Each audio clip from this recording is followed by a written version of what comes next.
ఏఐతోని చాలా జాగ్రత్తగా ఉండండి. ఎందుకంటే రీసెంట్‌గా నేను ఒక వీడియో కమ్ అక్రాస్ అయ్యాను. ఏంటంటే చాలామంది ఇప్పుడు ఇద్దరు ఫ్రెండ్స్ ఉన్నారు. A and B.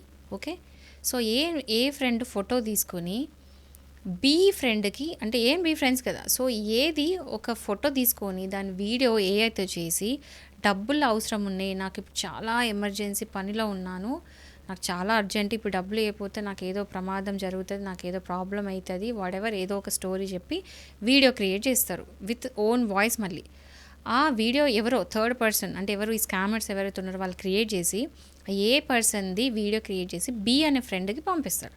B friend ఏం చేస్తాడంటే వీడియో జెన్యూన్‌గా ఉంది. ఎందుకంటే ఫోటోస్ వేరు, కాల్స్ వేరు. ఏకంగా వీడియో నన్ను ఇట్లా ఎవరో కిడ్నాప్ చేశారు, లేకపోతే నాకు నేను ప్రాబ్లంలో ఉన్నా ఇది అతను చెప్తే ఎవరైనా సరే నమ్ముతారు వీడియో చూసి. అప్పుడు ఏం చేస్తారు, బి పర్సన్ ఏ నెంబర్ అయితే అకౌంట్ అడుగుతారో ఆ అకౌంట్లో డబ్బులు వేసేస్తారు. ఇది స్కామ్.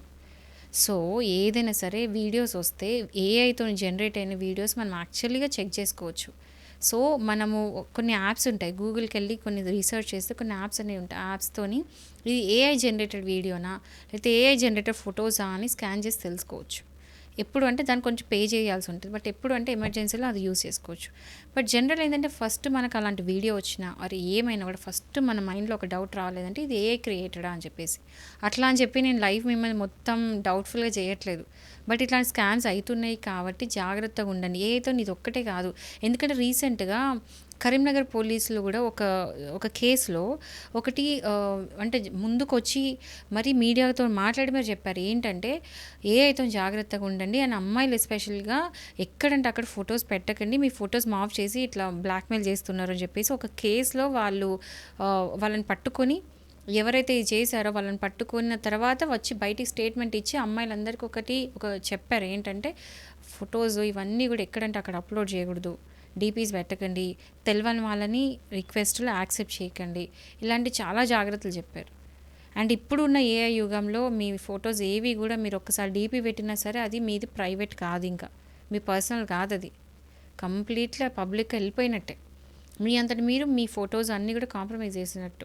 సో ఫొటోస్ పెట్టి అన్నీ పెట్టి మాఫ్ చేసి మిమ్మల్ని బ్లాక్మెయిల్ చేసే ఛాన్సెస్ ఉన్నాయి, ఎన్నో ఉన్నాయి. సో అయినంత వరకు లోకి పెట్టుకొని ప్రైవేట్గా పెట్టుకోవడం చాలా సేఫ్. సో కొంచెం జాగ్రత్తగా ఉంటే పర్లేదు. లేదు బై ఛాన్స్ అలాంటి ఏదైనా ప్రాబ్లం అయింది సరే, అంత కేర్ఫుల్ ఉన్నాక కూడా ఏదో ఒకటి అయినప్పుడు సైబర్ క్రైమ్కి రిపోర్ట్ చేయండి వెంటనే, without any delay. Cyber crime బ్రాంచ్కి కాల్ చేసి లేదా మీరు స్వయంగా వచ్చి అయినా సరే కంప్లైంట్ పెట్టండి. లేకపోతే నియర్ బై పోలీస్ స్టేషన్ అయినా సరే కంప్లైంట్ పెడితే మీ ఇన్ఫర్మేషన్ సైబర్ క్రైమ్కి పంపించి ఇమీడియట్గా యాక్షన్ తీసుకుంటారు. అలాంటి వీడియోస్ కానీ ఫొటోస్ ఏమైనా కానీ ఇంటర్నెట్లో పెడితే తీపిచ్చేస్తారు. కంప్లైంట్ చేయండి ఫస్ట్. ఓకే.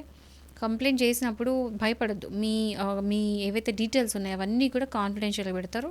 అవి ఎవ్వరు కూడా బయటికి తెలియనివ్వరు ఎవరికి. చాలా కాన్ఫిడెన్షియల్గా నడుస్తుంది ఇది. సో ఈవెన్ కంప్లైంట్ చేయడానికి భయపడే వాళ్ళకు కూడా ఇది ఒకటి చెప్తున్నాను, మీ ఇన్ఫర్మేషన్ అంతా కూడా గోప్యంగా ఉంచుతారు, అది బయటికి చెప్పరు. సో కంప్లైంట్ ఇవ్వడానికి కూడా భయపడద్దు.